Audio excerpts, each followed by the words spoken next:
Today's passage is from Genesis chapter 21, verse 5 and verses 8 to 20.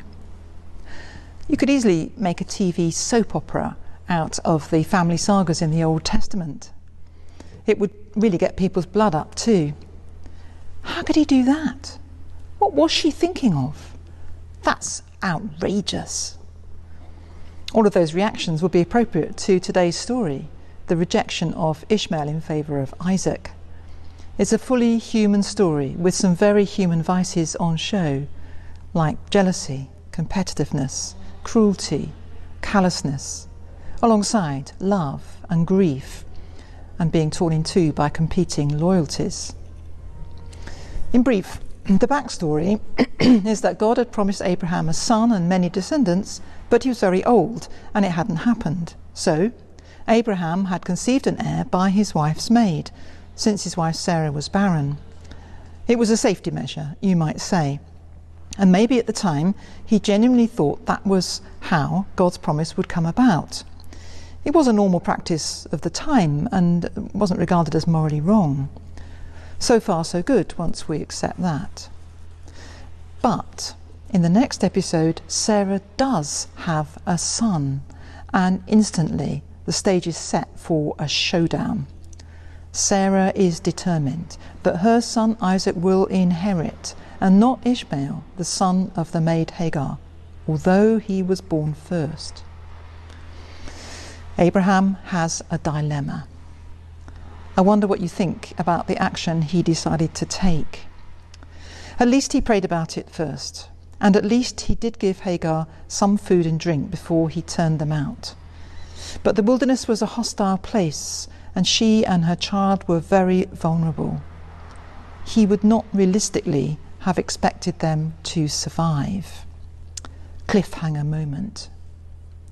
Well, they are saved in a dramatic turn of events, or an act of God, when Hagar finds a spring of water, so they do survive. Moreover, if you wind the clock on several generations, you find that Ishmael's descendants have become a people of their own. Today, Muslims claim descent from Ishmael, and they see him as the true heir of the promise to Abraham, and one can see where they are coming from. Abraham, the great man of faith, was not squeaky clean. This is not the only episode where he's morally compromised. And yet, see how the narrator presents the story. God is a prominent agent within the events, and tells Abraham that both his sons will receive the promise. Both will become a great people. Hagar survives through God's help, and God is specifically said to be with the boy Ishmael. And all this, despite that dreadful show of jealousy, spite, and callousness. There's more of this type of behaviour in future generations, and it's recorded in Genesis, which packs no punches. But the big picture is that God's plan or purpose comes about despite and even through this human mess and mayhem.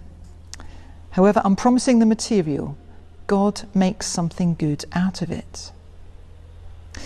Can we be encouraged by this? In our own lives, as we frequently mess up and make mistakes, and in our world, which is so fraught with human evil and filled with all the problems that flow from pride, greed, selfishness, violence, and so on. In the midst of all that horrible stuff, can God bring something good out of it? Can God redeem even the worst of our human mess? Abraham's story suggests that God can, and the cross shows God getting right into the midst of our mess and working with it. The Christian faith sees Christ rise on the third day and trusts that despite all appearances, God can and is bringing salvation, redemption to our world and into our lives, especially when, like Abraham, we pray and ask God to do that. In the words of the evening service, O God, make speed to save us. O Lord, make haste to help us.